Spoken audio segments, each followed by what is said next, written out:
Mapai classes student, myself Praveen Based, and a very good morning to you. So today's our topic is law of chemical combination, and we are starting from the beginning. So our first topic is law of chemical combination. Here, this section includes there are 5 type of laws. Law of chemical combination consists 5 type of laws which we have to discuss in this section.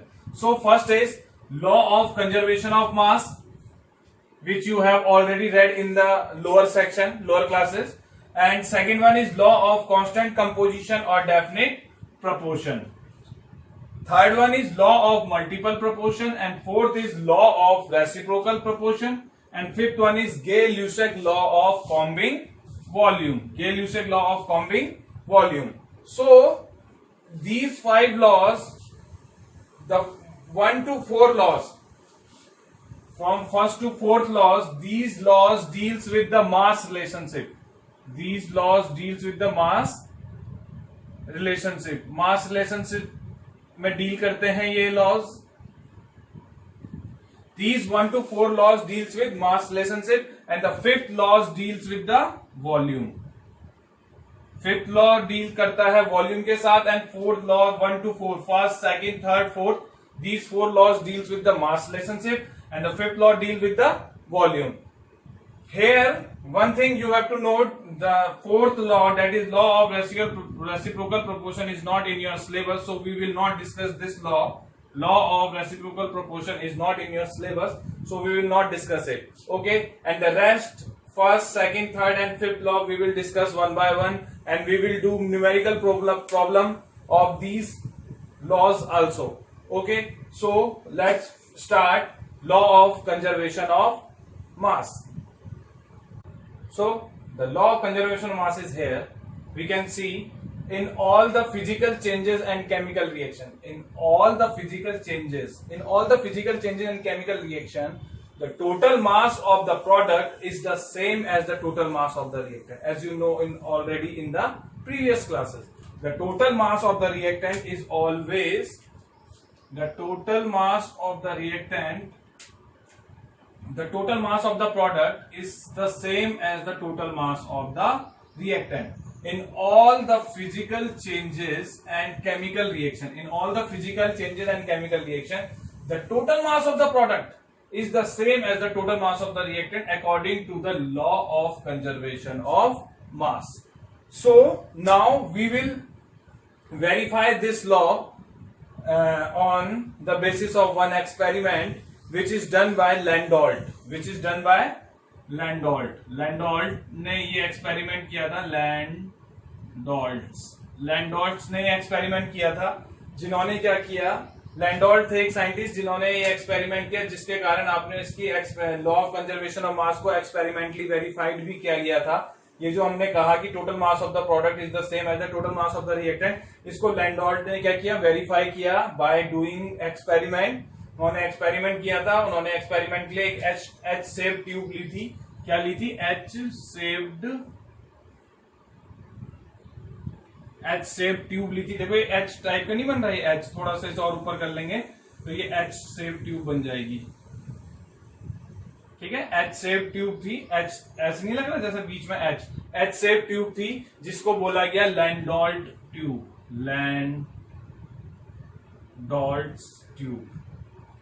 एक लैंडोल्ट tube ली गई थी जो कि एक H shape tube थी, और पूरी तरीके से क्या थी, ग्लास सील्ड थी. एच शेप ट्यूब थी जिसे हम लैंडोल्ट ट्यूब कहते हैं, और ये पूरी तरीके से क्या थी, कंप्लीटली सील्ड थी.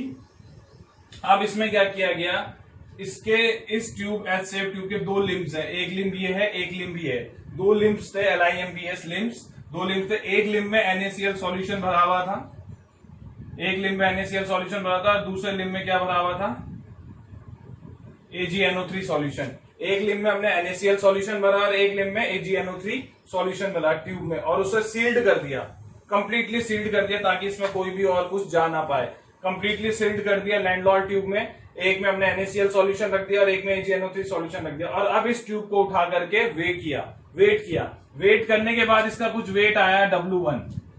टोटल वेट, ट्यूब का वेट प्लस NaCl सॉल्यूशन जिस लिम्ब में रखा हुआ और AgNO3 सॉल्यूशन जिस लिम्ब में रखा हुआ, टोटल वेट जो ट्यूब का आया वो W1 आया लैंडलॉर्ड के अकॉर्डिंग, लैंडलॉर्ड ट्यूब का। ठीक है, लैंडलॉर्ड ट्यूब प्लस सॉल्यूशन दोनों का वेट। हाँ, ये नहीं कि ट्यूब ट्यूब का, ट्यूब के अंदर हमने सॉल्यूशन भर दिया अलग अलग लिंब में, अभी मिक्स नहीं किया है, अलग अलग सॉल्यूशन भर दिया, W1 आया।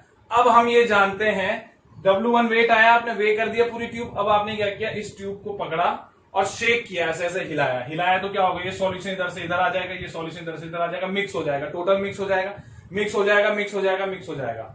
आप इसे क्या करोगे, शेक करोगे, काफी देर शेक करोगे तो रिएक्शन प्रोसीड होगा। और आपको पता है कि जब NaCl इस लिंब से और AgNO3 दिस लिंब से आपस में कनेक्ट होंगे, लिंक होंगे, तो दिस रिएक्शन परफॉर्म। कौन सी रिएक्शन होगी, NaCl जो है AgNO3 के साथ रिएक्ट करेगा, तो यहां से क्या होगा, Ag और Cl अपने आप निकल जाएंगे, आपस में टकराएंगे और बन जाएगा AgCl, जो कि बनेगा व्हाइट PPT।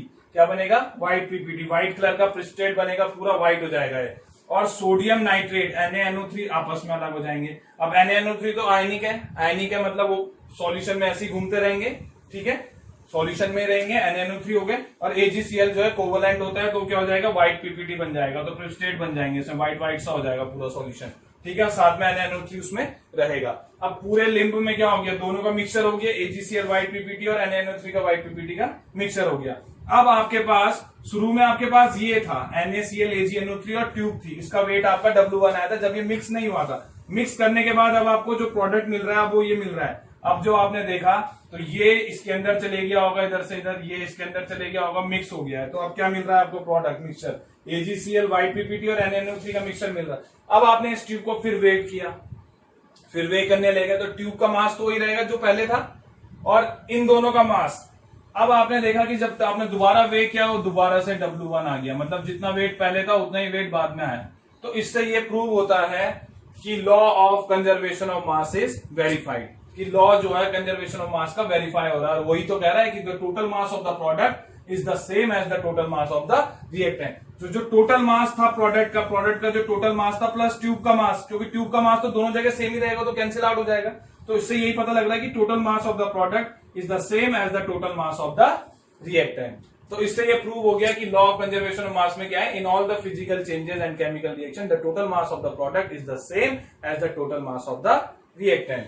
तो आपको जो है ये law of conservation of mass clear भी हो गया होगा, और उसके लिए मैंने आपको एक एग्जांपल भी दे दिया, एक्सपेरिमेंटली भी बता दिया कि लैंडलॉर्ड जो साइंटिस्ट थे उन्होंने एक लैंडलॉर्ड ट्यूब दी थी जिसमें कि एस सेव ट्यूब थी, जिसमें कि एक साइड आपने NaCl सॉल्यूशन लिया, एक साइड AgNO3 सॉल्यूशन लिया, और दोनों का वेट आपने पहले वे किया तो W1 आया, उसके बाद आपने रिएक्शन कराने के बाद दोबारा वेट किया तो वो भी सेम आया। तो सेम आने के कारण, और आप वैसे भी देख लो तो दोनों का मास सेम ही आएगा, अगर आप मॉलिक्यूलर मास रख के देखोगे और वैसे भी सेम आएगा, और एक्सपेरिमेंटली भी अप्रूव हो गया। तो इससे ये जो है लॉ ऑफ कंजर्वेशन ऑफ मास आपका क्लियर होता है। तो आपका लॉ ऑफ कंजर्वेशन ऑफ मास यहीं पे खत्म हो गया है। अब हम इसका एक न्यूमेरिकल देखते हैं, और न्यूमेरिकल इसी लॉ को अप्लाई करेंगे अपने न्यूमेरिकल पोर्शन में। क्वेश्चन पूछा जाता है, हालांकि इससे इतने ज्यादा क्वेश्चंस नहीं आते हैं न्यूमेरिकल, क्योंकि आसान होता है। और जो इसके बाद वाला जो लॉ है, लॉ ऑफ कांस्टेंट प्रोपोर्शन और डेफिनेट प्रोपोर्शन, उससे डेफिनेटली आएगा। Law of multiple proportion, these two are very very most important. तो first we deal with law of conservation of mass numerical. Okay, so have a look. So the question is, law of conservation of mass question is, when 4.2 gram of NaSCO3 is added to a solution of acetic acid. ठीक है, आपको देखना है कि ये देखो 4.2 ग्राम क्या दे रखा है, NaSCO3 दे रखा है आपको, 4.2 ग्राम सोडियम बाइकार्बोनेट NaSCO3 दे रखा है आपको, 4.2 ग्राम NaSCO3 दे रखा है, और उसे ऐड किया गया सॉल्यूशन ऑफ एसिटिक एसिड। और क्या दे रखा है दूसरा सॉल्यूशन, एसिटिक एसिड CH3COOH। ठीक है, वेइंग 10 ग्राम, जो कि कितना है 10 ग्राम। तो आपको देखो ये रिएक्टेंट मिल गया, यही तो है, सोडियम बाइकार्बोनेट को किसमें डाला गया, एसिटिक एसिड सॉल्यूशन में डाला गया, तो 10 ग्राम एसिटिक एसिड सॉल्यूशन में से डाला गया। ठीक है, थोड़ा इधर से लिख लेते हैं, जगह हो जाएगी। क्या क्या दिया हुआ है देखो, आपको सोडियम बाइकार्बोनेट दिया हुआ है NaHCO3 जो कि कितना है 4.2 ग्राम, प्लस एसिटिक एसिड दिया हुआ है CH3COOH जो कि कितना है 10 ग्राम। NaHCO3 को किसमें डाला गया, एसिटिक एसिड में डाला गया।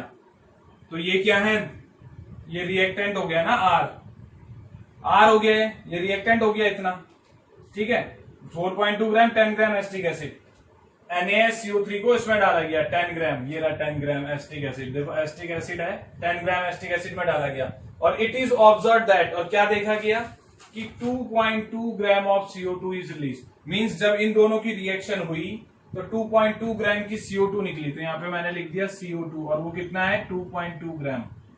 2.2 ग्राम CO2 क्या हो गई, रिलीज हो गई जब ये दोनों आपस में रिएक्ट करेंगे। भाई NaCO3 को आपने किस में डाला, एसिटिक एसिड में डाला। देखो इसमें रिएक्शन नहीं दे रखी, रिएक्शन आपको खुद बनानी पड़ेगी। तो आपको पता है कि जब सोडियम बाइकार्बोनेट को एसिटिक एसिड में डालते हो, आपने क्लास 10th में भी पढ़ते हुए आए हो, तो आपको पता होगी ये रिएक्शन, ठीक है, मैंने करवाई थी ये। सोडियम बाइकार्बोनेट को जब आप एसिटिक एसिड में डालोगे तो सोडियम कार्बोनेट जब एसिटिक एसिड के साथ रिएक्शन करेगा तो यहां से क्या निकलेगी, CO2 गैस निकलेगी। वो कह रहा है इट इज ऑब्जर्व दैट, देखा गया कि 2.2 ग्राम CO2 गैस इज रिलीज्ड, निकल गई टू द एटमॉस्फेयर, ठीक है। बाकी और कुछ भी तो निकला होगा, जब रिएक्शन हुई तो कुछ और भी बना होगा, तो उसको उसने टर्म दे दी रेसिड्यू। क्या कह रहा है, the residue is found to weight 12 gram. उसने कहा जो बाकी बचा हुआ रेसिड्यू है, जो बचा हुआ पार्ट है, CO2 तो निकल गई 2.2 ग्राम, जो बाकी बचा हुआ उसने नहीं बताया क्या निकला हो, वो आपको खुद लिखना है, वो आपको खुद लिखना है कि बाकी क्या बना, उसको उसने रेसिड्यू बोल दिया। वो रेसिड्यू 12 ग्राम है। तो कह रहा है कि show that these observation are in the law agreement with the law of conservation. तो वो ये कह रहा है कि जो रिएक्शन परफॉर्म होगी ये लॉ ऑफ कंजर्वेशन ऑफ मास को फॉलो कर रही होगी, लॉ ऑफ कंजर्वेशन ऑफ मास को एग्री कर रही होगी ये रिएक्शन, उसको प्रूव करके दिखाओ। तो हमारे पास रिएक्टेंट ये हो गया। पहले रिएक्टेंट रिएक्शन पूरी कर लेते, हमें पता है कि सोडियम बाइकार्बोनेट को जब एसिटिक एसिड के साथ रिएक्ट करते तो CO2 गैस तो निकल गई, साथ में क्या निकलेगा, CH3COONA। यहां पे बनेगा जो रेसिड्यू है ना वो ये है CH3COONA प्लस H2O, ये बनेगा। इसको थोड़ा और इधर कर देते हैं। CO2 गैस तो निकलेगी निकलेगी, ठीक है, जो कि कितनी है 2.2 ग्राम, प्लस ये भी निकलेगा CH3COONA प्लस H2O, और ये दोनों क्या हो गया, रेसिड्यू। ये क्या हो गया, ये रेसिड्यू हो गया आपका रेसिड्यू। और जितना इस रेसिड्यू क्या दे रखा है 12 ग्राम, तो CH3CONA plus H2O combinedly residue है, और उसका वेट कितना दे रखा है 12 ग्राम। मतलब CH3CONA प्लस H2O को उन्होंने बोल दिया रेसिड्यू। ये दोनों कंबाइंडली क्या हो गया, ये दोनों का रेसिड्यू हो गया, और इसका वेट कितना रहेगा 12 ग्राम, और 2.2 ग्राम CO2 निकली है। तो सबसे पहले अब हमें क्या प्रूव करना है कि लॉ ऑफ कंजर्वेशन ऑफ मास को फॉलो कर रही है रिएक्शन। तो सबसे पहले वेट ऑफ रिएक्टेंट लिख लेते हैं। वेट ऑफ रिएक्टेंट कितना है, वेट ऑफ रिएक्टेंट कितना होगा, वेट ऑफ रिएक्टेंट कितना होगा, देखो 10 ग्राम प्लस 4.2 ग्राम, 14.2 ग्राम तो आपका वेट ऑफ रिएक्टेंट आ गया। अब वेट ऑफ प्रोडक्ट देखना है, क्वेश्चन मिटा देता हूं, चलो यहीं पे कर लेते हैं थोड़ा ऊपर, अब तो आपने नोट कर लिया होगा। तो देखो वेट ऑफ रिएक्टेंट आ गया, वेट ऑफ प्रोडक्ट देखो जरा,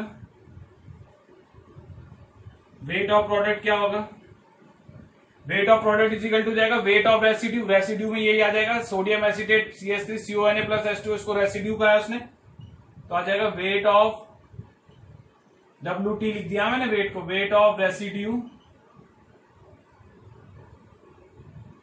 प्लस वेट ऑफ CO2,